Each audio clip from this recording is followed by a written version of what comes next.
Welcome back. We're still talking to columnist Rod Liddle. Rod, bear with me. I'll just relay this story. Basically, today, the government and the Home Office, they spotted, I think, that Donald Trump looked quite good releasing those pictures of migrants being deported back to their home countries. So suddenly we were treated by Keir and his crew to a picture of us, of Britain, Labour, deporting migrants. There were 19 of them, in fact, going back to Albania. Meanwhile, he's boasting, Keir, since I've been in, 19,000 deportations. Well, as Nigel Farage pointed out, considering there are 600,000 illegals in London alone, 19,000 isn't that impressive. But this particular flight that Keir Starmer and his ace communications team chose to focus in on, turns out there were 19 passengers who were being shipped back to Albania, right? This was on a big Airbus type plane, and you can get 220 passengers onto that. Therefore, it was a largely empty plane. To cut a long story short, this plane cost £1 million. Each of the Albanian deportees cost £22,000 for a flight that would cost you or I 200 quid. Incredibly, there are a load of medical assistants on board as well, and 150 security guards. So this picture showing how tough Keir Starmer is on illegal aliens actually tells the story of what an absolute shambles our migrant system is. Yes, and not to forget that within the party there are still people like Clive Lewis, who says that showing those pictures on the television plays into a racist agenda. so no matter what he does, Starmer is damned. I mean, the real problem, I don't think they have any great yen to send lots of people back, to deport lots of criminals.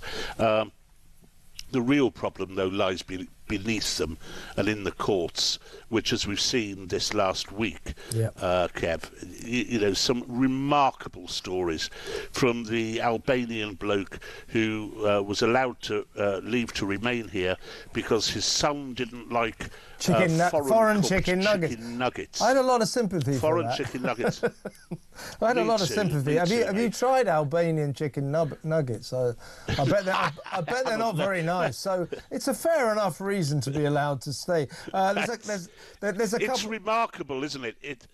Well, I mean, the other one that was really bad was the Pakistani paedophile who'd already done 18 months in prison for only just pubescent girls, and he was given leave to remain here because the moron of a judge who's unidentified said that his family back in Pakistan might take a dim view of what he'd been doing and therefore make life so it's basically, you've got to stop your kiddie fiddling, Asif, or it's no soup for you. Yeah. You know, it's just it's an absurdity. Have you heard today's new ones, Rod? The chicken nuggets. I've heard a couple, but go on. Well, today's ones, by the way, this is now, I've been covering these stories. I think I've covered about 5 paedophiles who have been allowed to stay because of their own children, because of their right to a human life, to a family life, ECHR and all that. There's another one of those today, another Pakistani paedophile who's been allowed to stay because to kick him back to Pakistan would be unduly harsh to his children. Pretty harsh to let him stay, really, in terms of the local children who he might go out and rape. Yeah, so you know, that's pretty harsh for the rest. Anyway, this is it's big. But it's important. This is important because we don't even know the name of the judge in the cases which I've just mentioned.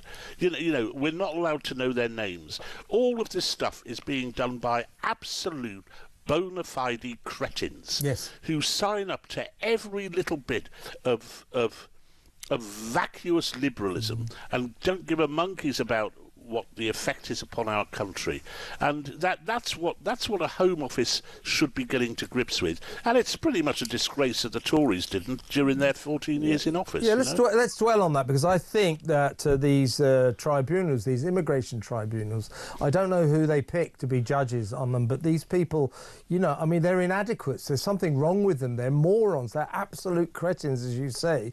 The other great example today, you'll like this one, Rod. This is another immigration court decision. A woman, a Caribbean woman who outstayed her visa, was being kicked back to Grenada. That's where she's from. But this has been delayed because she's come up with a very reasonable reason for her to be allowed to stay.